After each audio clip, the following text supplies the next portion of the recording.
What is up, everybody? How y'all doing tonight? It is what is it today? Fuck, I don't even know, man. It is Tuesday, March 26th. And thank you for riding with your boy Marky Sports. Hope you guys are having a wonderful week so far. A couple things, man, to check in on today and get off my chest some pretty crazy stories here locally.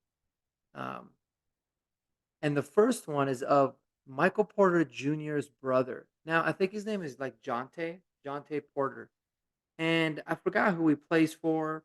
Don't really care. I'm not gonna like look into it now and do all that. Well, I mean, I'll figure it out. But they actually recently played the um, the Nuggets. Actually, it looks like he plays for the Toronto Raptors. And this guy, how do I say this nicely? This guy's being accused of doing something that, if it's true, is probably one of the stupidest things that I've ever heard of in my entire life, and it's going to get him kicked out of the NBA forever. But it's wild stuff. So I don't know if you guys heard the story, but he's being accused of betting against himself, like player props for himself on DraftKings.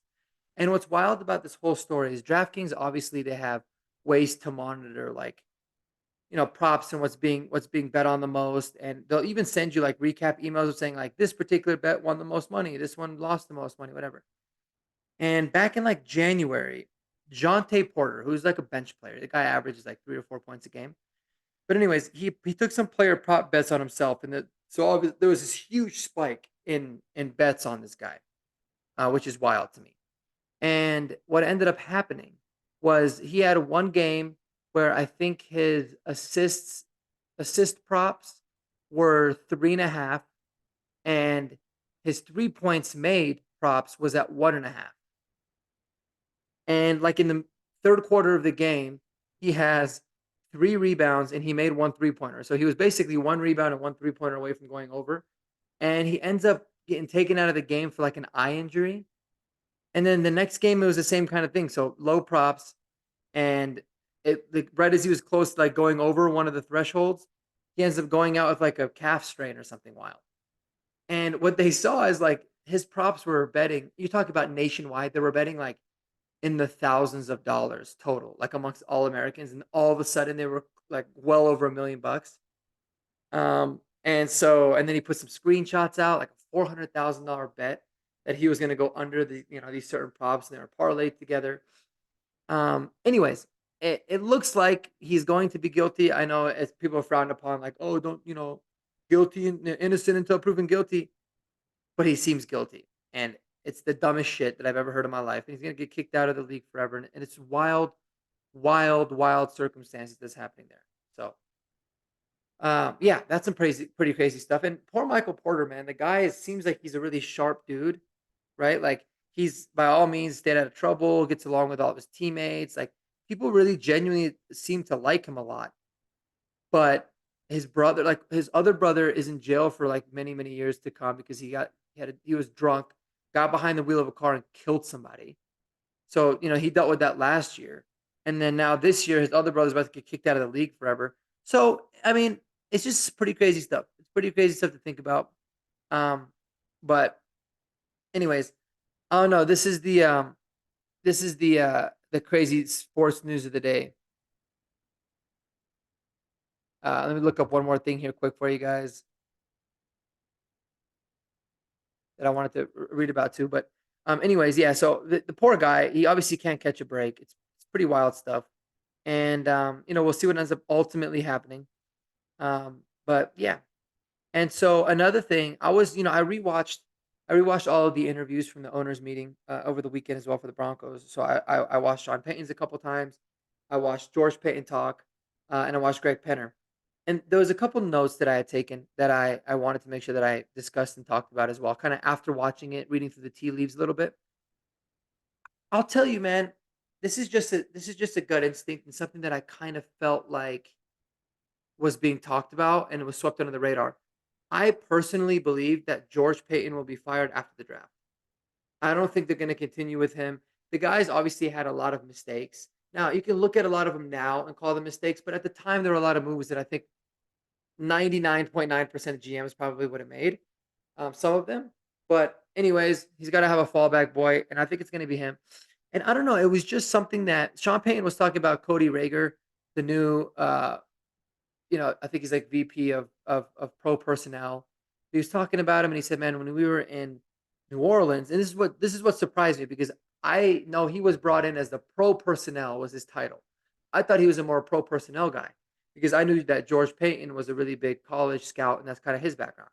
Well, when you look into what George Payton had said, he said he was one of our best college scouts and college personnel guys when we were in New Orleans, and I wanted to make sure that I brought him over now that we had the opportunity to. So he's basically saying that whatever George Payton was known for, this guy was the best, and they needed to bring him in. They need to get another set of eyes. Now, I think it's really smart. I think it's a good move to have him come in and have another set of eyeballs, another voice in the room. But what the hell does that put George Payton his role at?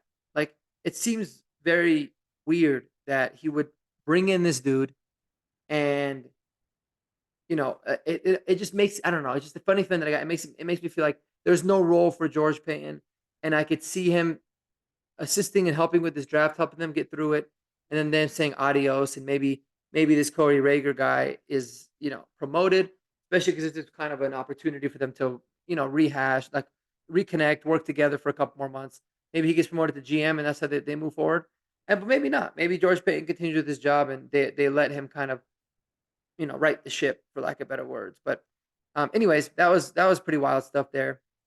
And another thing that I really liked about what he had to say in that interview was that he had said something along the lines. I think it was Cecil Lammy or somebody asked about maybe Mike Kliss. He said, you know, what do you say or how do you feel about having angst about the quarterback position right now? You know, the quarterback position is going to be something that you have some, angst about, and there's a lot of question marks and blah blah blah. And he said, I would rather have angst now than in September and October. And so to me, if that doesn't absolutely scream to Broncos country as a whole that they are going to draft a quarterback in the first round, I don't know what else does.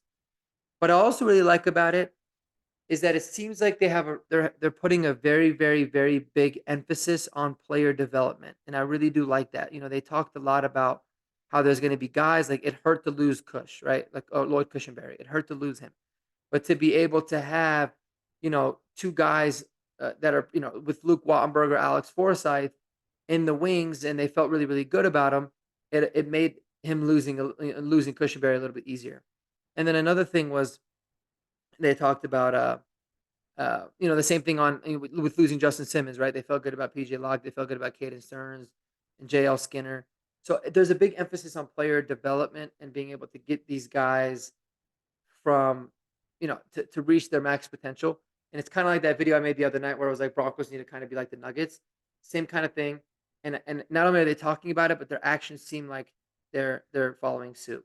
So anyways, don't want to make this video any longer for the evening, guys, but I appreciate y'all riding with me. And, like, comment, subscribe if you haven't. I really appreciate showing love on the channel. And, put some stuff in the comments. I'm always responding, and I always like to have some debates and hopefully get you guys on the show. So appreciate y'all. Have a great day. Mile high salute to you guys as always. And peace out.